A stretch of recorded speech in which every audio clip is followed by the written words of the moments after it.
We are back here with some more Mega Man 6. This is set to be the end. The end of the Mega Man games on the NES era. We are in the last leg of Dr. Wily's Castle. See what tricks, what machinations he's going to pull out this time.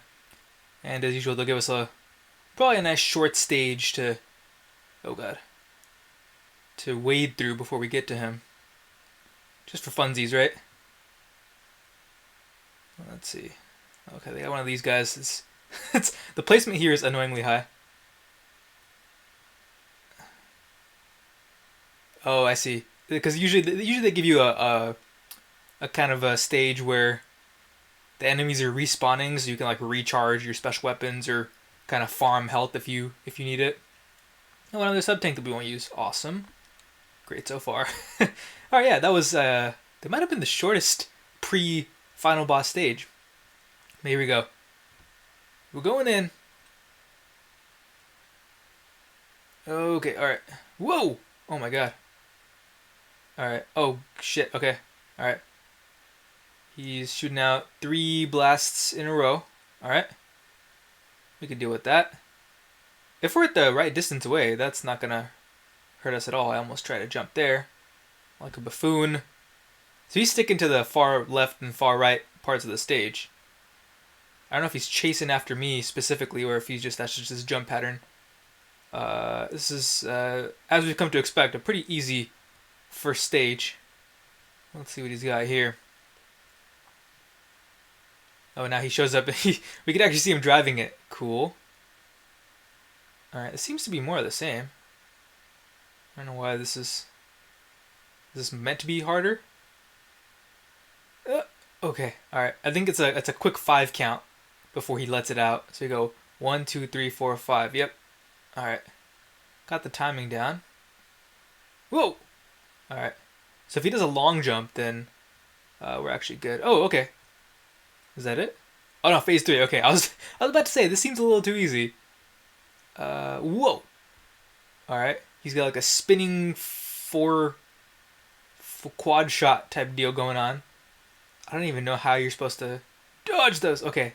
I'm just kind of jumping and hoping for the best, TBH. So I guess I just have to wait for him to kind of be at my jump height. And I can't... This... Is it me or is this like way easier than we're used to? Because I can't imagine he has 4 phases. I think this is it. Oh god. I don't think I've taken a hit to him so far. And I think the the very first hit of the very first attack of the first stage, I think I took a hit. But I don't think I've taken a hit since then. Oh, there it is. I jinxed it. Dumbass.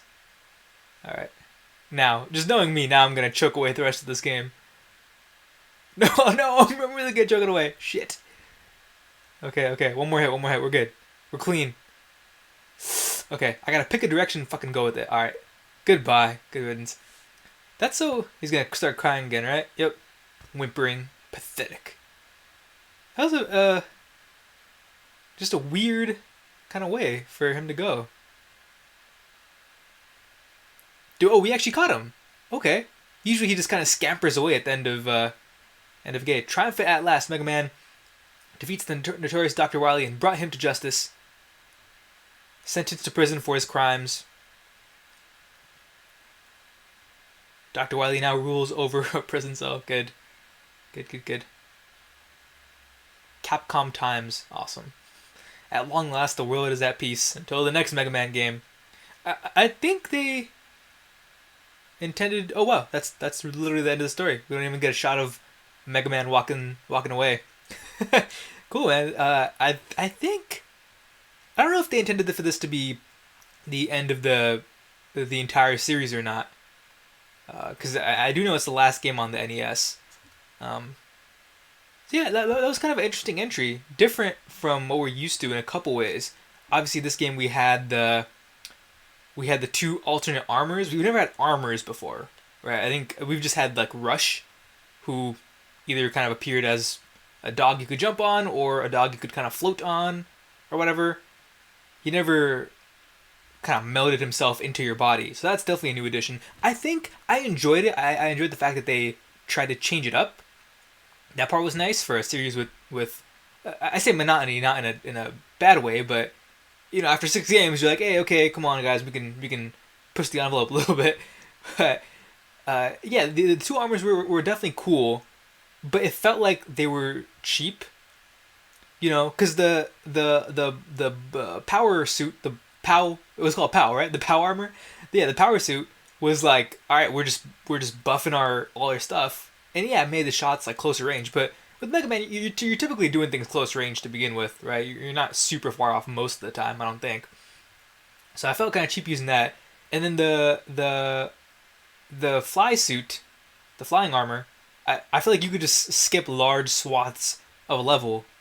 Not skip, but you just if you're jumping, you make it tremendously easier on yourself. Like yeah, you can't charge, you can't dash, or you can't what do you call it, slide, but kind of a small price to pay. Um, but I did appreciate the innovation, and it kind of functions better within the level as opposed to like having a rush like a dog where you bounce on him. It felt like kind of stilted. Like hey, I'm switching to a different thing to like just to jump onto a platform, and then I have to go through the arduous effort of switching back. Like these ones, if you're wearing the flight armor, you could actually wear it for most of the levels, so it kind of eliminates the irritation of having to switch between them.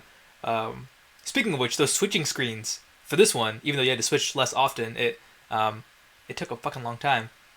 I think overall though, another solid entry.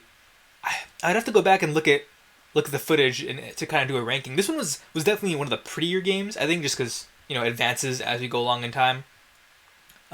Just in terms of the not the level design, but the level, like look what you're looking at right now, like the level aesthetics. I thought were really nicely done.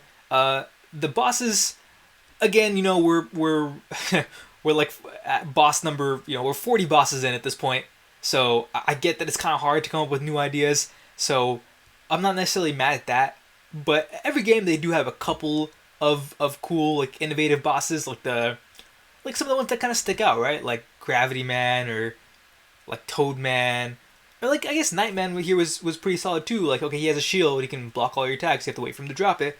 You can only attack him when he's attacking you. That stuff is innovative, and I think in X's castle, Mr. X's castle, they had a couple interesting. Those bosses that are kind of throwaway bosses. They had some interesting ones there. But overall, it just felt easier at a base level, and that's why I felt like the armors were just cheap. It made the game kind of cheap. But yeah, man, this is the end of the Mega Man Legacy Collection 1. I don't have the Legacy Collection 2 yet. So we'll have a little bit of a break. We'll go on to some other games, and then we'll come back to Legacy Collection 2 to round out the series with games 7 through 10. And of course, we have 11 on Switch. So signing off for Mega Man Legacy Collection 1, that is Mega Man 6. To be continued.